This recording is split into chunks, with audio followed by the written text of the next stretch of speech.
3월 15일 법률방송 로투데이 시작하겠습니다. 첫 소식입니다. 성관계 몰카 촬영과 유포 피의자 가수 정준영 씨가 어제 오전 경찰에 출석해 밤샘 조사를 받고 오늘 오전 귀가했습니다. 주변에 정준영 몰카 찾는 분들 많으신 걸로 알고 있는데요. 잠자는 법안을 깨워라. 오늘은 몰카 관련 법안입니다. 장한지 기자입니다.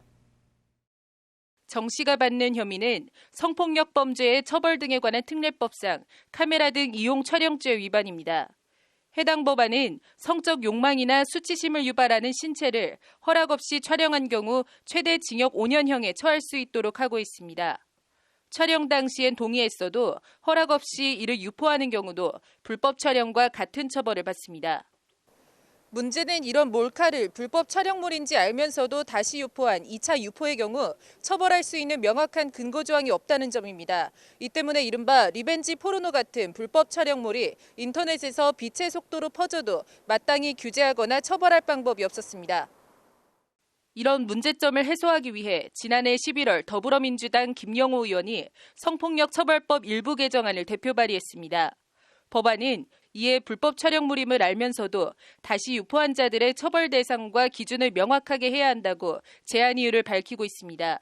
구체적으로는 불법 촬영물을 다시 유포, 제공한 자에 대해선 2년 이하 또는 1,000만 원 이하 벌금에 처하도록 하고 있습니다. 법안은 특히 불법 촬영물을 영리 목적으로 다시 유포한 때에는 최대 징역 7년까지 처벌하도록 형량을 강화했습니다. 불법 촬영하는 사람에게도 처벌을 해야 되고 유포하는 사람도 또 강력하게 처벌을 해서 촬영부터 유포까지 전망을 만들어서 앞으로는 이탈 성범죄가 사회에서 뿌리 뽑힐 때까지 법적인 제도 장치를 촘촘하게 잘 해놔.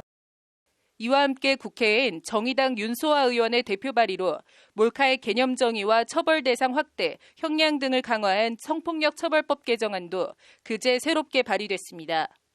법안은 촬영 대상자를 괴롭히거나 협박할 목적으로 몰카를 촬영 또는 유포한 경우 형의 2분의 1까지 가중 처벌하고 몰카를 이용한 경제적 이익에 대한 몰수, 추징 규정 신설 등의 내용을 담고 있습니다. 재미로든 돈을 벌기 위해서든 몰카 촬영 유포 행위를 엄단하고 경제적 이익은 모두 몰수해 몰카가 유포될 환경과 요인을 아예 뿌리부터 제거하겠다는 겁니다. 정준영 씨 몰카 사건으로 촉발된 논란이 몰카 촬영과 유포, 재유포를 통한 2차 피해 야기 등의 문제를 근절할 수 있는 실효적인 법제도 개선으로 이어질지 주목됩니다. 법률방송 잠자는 법안을 깨워라 장한지입니다. 클럽 버닝썬에서 벌어졌던 단순 폭행 사건이 마약 성폭행, 승리 성접대, 경찰관 유착 의혹 등으로 번지더니 급기야 정준영 성관계 몰카라는 엽기적인 사건으로까지 번지면서 블랙홀처럼 이슈의 중심이 되고 있습니다. 법률방송 기자들의 시선으로 바라본 세상, 오늘은 관음증에 대해 얘기해 보겠습니다. 사흘 전 오후 인천공항 입국장입니다. 성관계 몰카 정준영의 입국을 커버하기 위해 수많은 취재진들이 몰려들었고 급기야 포토라인이 무너지며 기자들끼리 몸싸움을 벌이는 촌극까지 벌어졌습니다. 같은 날 대검 과거사 진상조사단 사무실이 꾸려진 서울 동부지검입니다. 이날 장자연 사건의 유일한 목격자이자 동료였던 윤지호 씨가 대검 진상조사단에 관련 내용을 증언하기 위해 출석했지만 윤지호 씨를 취재하기 위해 나온 언론사는 몇 안 됐습니다. 입국장이 터질 듯이 몰려나온 정준영 입국과 썰렁하기 그지없는 윤지호 씨의 검찰 출석. 정준영 몰카와 장자연 사건. 물론 어느 사건이 더 중하다, 가볍다 할 수는 없습니다. 장자연 사건은 10년 전 사건이고 정준영 몰카는 바로 지금 벌어지고 있는 것이니만큼 정준영에 쏟아진 언론의 관심도 일견 이해할 수는 있습니다. 다만 그럼에도 불편하다는 생각이 드는 건 어쩔 수 없습니다. 여성들과의 성관계를 몰래 찍어서 그것을 단체 카톡방에서 공유하며 킥킬거린 화가 치미는 사건이지만 어쨌든 뜯어보면 정준영 몰카 사건은 본질적으론 정준영 개인의 엽기적 일탈 행위입니다. 분노를 자아내고 비뚤어지고 왜곡된 여성관과 성의식을 질타할 수는 있어도 그럼에도 본질에 있어선 어디까지나 넓게 봐줘도 일부 연예인들의 일탈 행위를 넘어서진 않습니다. 반면 장자연 사건은 성격과 의미가 다릅니다. 유력 언론사 사주 일가 등 힘세고 돈 있는 사람들에게 성상납을 강요받았다는 장자연 본인의 표현에 따르면 그들은 짐승이라는 유서를 남기고 스스로 목숨을 끊은 일종의 사회적 타살입니다. 그리고 이 사회적 타살은 경찰과 검찰을 거치며 부실과 봐주기 논란 속에 실체 없이 증발해버린 권력과 언론, 권력과 권력, 권언유착, 권권유착이라는 커다란 숙제를 우리 사회에 남겨준 사건이기도 합니다. 불편한 생각이 드는 건 이 지점입니다. 10년 전 장자연 사건 당시 장자연이라는 연예인의 죽음을 성적으로 또 선정적이고 관음적으로 소비해버렸던 언론이 이번엔 정준영 몰카라는 훨씬 더 맛있고 먹음직해 보이는 다른 먹이에 몰려들고 있는 것은 아닌지, 거기에 사회 전체가 그래서 동영상 여자 주인공이 누구래, 동영상 어디 구할 수 없냐는 식으로 관음 욕구를 좇아 하이에나처럼 달려들고 있는 건 아닌지 하는 불편함이 바로 그것입니다. 이와 관련 일각에서는 정준영 사건으로 장자연 사건을 덮으려는 기획과 세력이 있다는 음모론까지도 제기되고 있는 실정입니다. 하이에나 저널리즘이라는 용어가 있습니다. 사건이 터지면 하이에나처럼 우르르 달려들어 관음적, 선정적 보도를 하다 약발이 떨어지면 또 다른 먹이를 찾아 우르르 몰려가는, 정준영 몰카 보도가 이 하이에나 저널리즘의 전형적 양태가 아니길 바라봅니다. 더불어 장자연 사건의 실체적 진실이 반드시 밝혀지길 기대합니다. 법률방송 취재 파일이었습니다.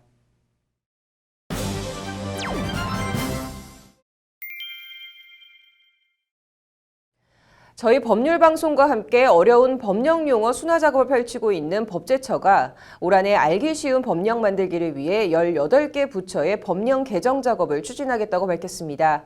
법제처 2019 업무계획 보고 현장을 김태현 기자가 취재했습니다. 김혜숙 법제처장은 먼저 국민 친화적 법령을 만들기 위해 지난해에 이어 올해도 어려운 법령 용어 정비 작업을 지속적으로 추진해 나가겠다고 밝혔습니다. 이를 위해 법제처는 18개 부처 기존 2,600여 법령에 대한 전수조사와 관계기관 협의를 거쳐 뜻을 알기 어려운 용어를 알기 쉬운 말로 바꿀 계획입니다. 법은 국민의 것입니다. 국민의 눈높이에서 어려운 용어를 바꾸기 위해서 국민 아이디어를 모으고 설문조사를 실시하는 등 다양한 방법으로 법제처는 나아가 법령 내용 자체에 대한 심사를 거쳐 차별적 내용, 과도한 규제 등 불합리한 법조항들을 고칠 방침입니다. 법제처는 이와 함께 공무원이 국민의 시각과 입장에서 법령을 적극적으로 해석하고 행정 서비스를 제공하는 적극 행정법제 확산에도 적극 나서기로 했습니다. 국회 법률 개정 없이 혁신 성장이나 규제 혁파가 가능한 사항은 적극적으로 하위 법령 재개정을 추진할 방침입니다.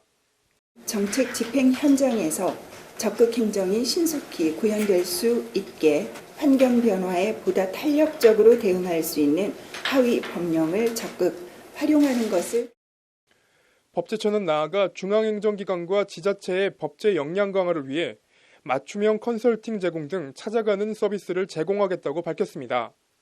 이를 통해 법에 의한 지배를 구축 강화하면서 인도네시아와 미얀마 등 다른 아시아 국가에 선진 법제 시스템 제도를 전파해 대한민국의 위상을 높이겠다는 구상입니다. 법제처의 2019년 업무계획을 관통하는 키워드는 국민과 포용입니다. 김혜숙 법제처장은 국민을 포용하는 적극 행정을 통해 집권 3년차 문재인 정부가 국정성과를 창출하는 데 법제처가 앞서 뛰겠다고 강조했습니다.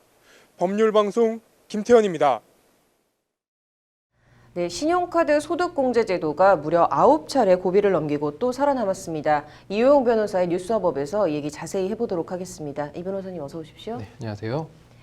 네, 일단 이 신용카드 소득공제 제도를 3년 더 연장하기로 했다고요? 네, 이렇게 주요 정책에 관련해서는 이제 당정협의라고 해서 그 여당과 그 다음에 청와대 그리고 그 다음에 행정부처의 소속 기관장이 모여서 협의를 하는데요.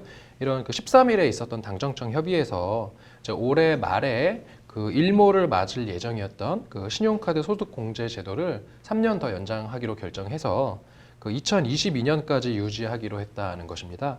그 소득의 이제 25%를 초과해서 신용카드를 사용하게 되는 경우에는 그 사용액에 대해서는 소득액에서 공제를 해줘서 이제 세금에 대해서 어느 정도 혜택을 이제 주는 그런 제도입니다. 네, 애초에는 이게 2002년도에 없어질 예정이었다고 알고 있는데요. 번번이 지금 저항에 부딪혀서 이제 지금까지 이르게 됐습니다. 정부에서 이 제도를 축소하려고 했던 이유가 뭡니까? 네, 이 부분에 대해서 좀 이런 신용카드를 활성화하는 그 취지가 이제 자영업자들이 이제 현금을 많이 받으면 이게 이제 소득을 탈루하는 그런 이제 용이한 수단이 되는데 이거를 이제 신용카드를 활성화하면 이런 소득을 탈루하는 게 어려워지거든요. 그래서 저희도 이제 그 변호사 수임료를 받을 때 신용카드로 많이 결제를 하고 있어요. 그렇다 보면 이제 변호사들도 수임료를 투명하게 신고할 수밖에 없는 것이고요. 어떤 이러한 이제 그 정부의 정책 기조에 따라서 이제 지하 경제를 양성화한다. 이러한 어떤 정책 목표가 있었는데 지하 경제가 많이 양성화가 됐고 그 신용카드 소득 공제를 통해서 어떤 그 소득의 탈루를 막는다라는 그러한 정책 목적이 이미 어느 정도 달성됐다라는 이제 측면도 있고, 그다음에 신용카드 소득 공제를 통해서 그 감면되는 어떤 세수가 조금 지나치게 많은 것이 아니냐, 이러한 좀 분석을 해보면 정부로서는 이제 신용카드 소득 공제를 이제는 그만할 때가 된 것이 아니냐라는 좀 그런 일각의 어떤 지적들이 많이 있었는데, 그 최근에 그 3월 11일에 기재부에서 입장 자료를 냈습니다. 국가 입장에서는 세금 확보라는 차원에서 이제 소득 공제 제도의 어떤 정책적인 그 시효가 끝나간다라는 어떤 그러한 분석은 있는데, 다만 이렇게 그 소득 공제 이런 부분에 대한 것들은 또 국민의 입장에서는 조금 경제적인 불이익을 가지고 올 수 있는 부분이기 때문에 정부 입장에서는 조금 신중할 수밖에 없겠으나 아마 장기적으로는 조금씩 그 범위가 축소되다가 종국에는 폐지가 되지 않을까, 그렇게 예상할 수 있을 것 같습니다. 그렇게 된다면은 이 제도와 관련한 법적 근거들은 앞으로 어떻게 보십니까? 그 신용카드 소득공제가 규정되어 있는 조세특례 제한법 그 126조의 2를 그 삭제하는 쪽으로 그렇게 개정이 이제 최종 종국적으로는 됐겠고요. 그 이전에는 그 이제 공제 그 한도를 좀 축소하는 어떤 그런 방식의 개정이 있지 않을까 예상할 수 있을 것 같습니다. 네, 뭐 어쨌든 이 소득 공제가 3년 연장이 됐습니다. 그래서 득이 될지 독이 될지는 앞으로 좀 더 지켜봐야 될 것 같네요. 오늘 잘 들었습니다. 다음 소식입니다. 대통령이 김정은 수석 대변인 발언으로 사단을 일으켰던 나경원 자유한국당 원내대표가 어제는 해방 후 반민특위로 국민이 분열된 것이라는 발언을 해서 또 풍파가 일고 있습니다. 친일 행위를 하고도 독립운동자 행세를 하는 가짜 유공자는 가려내겠다는 보훈처 2019년 업무보고를 과거와의 전쟁, 이 정부의 역사 공정이 시작되는 거 아닌가라며 이같이 말했습니다. 앵커 브리핑입니다. 로베르 브라지아크라는 2차 대전이 끝나고 부역자 처단 재판에 회부된 프랑스의 천재 작가가 있습니다. 부역자 처단 재판에 회부됐을 때 그의 나이는 36살. 레지스탕스 운동과 저항 언론을 주도했던 알베르 카미조차 그의 천재성을 아까워해 브라지아크 가명 탄원서를 드골 대통령에게 보냈을 정도입니다. 그의 가명 탄원서엔 이렇게 당대의 프랑스 지식인 59명이 서명을 했습니다. 다른 부역자엔 전례가 없는 극히 드문 일입니다. 검사는 그러나 꿈쩍도 않고 보통 사람의 배반보다 브라지아크와 같은 지식인의 배반이 수백 배 더 나쁘다며 반역죄 사형을 구형했고 재판부도 그대로 사형을 선고합니다. 그리고 사형 선고 2주 뒤 브라지아크는 총사령에 집행돼 형장의 이슬로 사라집니다. 브라지아크에 대한 탄원을 단호히 기각한 드골은 후에 자신의 전쟁 회고록에서 이 같은 말을 남깁니다. 적대 진영을 선택한 작가들에 대해서 우리는 그들의 자극적 웅변술이 어떠한 범죄와 어떠한 벌에 해당되는지를 너무나 잘 보고 있다. 한마디로 천재이기 때문에 그 천재적 재주를 잘못 사용한 죄를 더욱더 엄하게 물어야 한다는 게 드골의 초지일관한 태도입니다. 프랑스가 언론인과 지식인, 비시 정권의 관료, 검찰과 경찰, 판검사 등 이른바 사회 지도층의 나치 부역을 더욱 엄하게 처벌한 배경이자 이유입니다. 부역 신문들은 모조리 폐간을 시켰고 그 재산은 몰수했습니다. 유력 신문 중 살아남은 것은 점령 기간 파리를 떠나 신문을 정관했던 르 피가로, 라크로아, 르탕 3개 정도입니다. 나치의 자동차를 만들어 바쳤던 르노는 몰수돼 국유화됐고 에어프랑스도 마찬가지입니다. 프랑스 전역에 설치된 매국노 재판소를 통해 처벌된 사람들은 최대 150만 명, 공식 사형 집행자 수만 2만 2천여 명, 비공식적으로는 11만 명 이상의 부역자가 사용된 걸로 추산됩니다. 그리고 나치 부역자를 찾아내 처단하는 일은 지금도 멈추지 않고 계속되고 있습니다. 살아남은 친일 세력에 의해 원통하게 쓰러진 친일 청산의 꿈, 그 반민특위를 두고 국민을 분열시켰다는 제1야당 원내대표의 발언.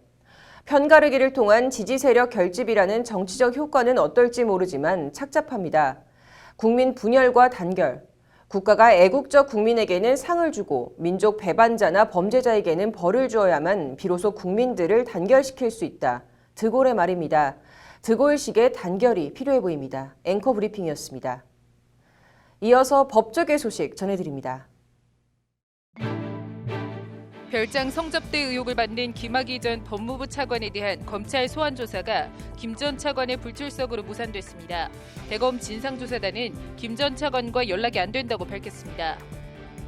권익위와 경기도가 오늘 공익제보 활성화 협력 협약을 체결했습니다. 이에 따라 경기도와 권익위는 비실명 대리 신고제도 활성화와 신고자 보호 보상 강화 등에 대해 공동 협력합니다. 대법원이 오늘 공소장 미전달 등으로 피고인 참석 없이 유죄를 선고한 2건의 사건에 대해 재심 청구 사유가 된다며 재판을 다시 하라고 하급심으로 돌려보냈습니다. 대검이 오늘 대검 소속 검사와 일선지청 인권감독관들을 대상으로 대검 별관 대강당에서 외국인 인권을 주제로 한 영화 반두비를 관람하고 영화를 만든 감독과 간담회를 가졌습니다.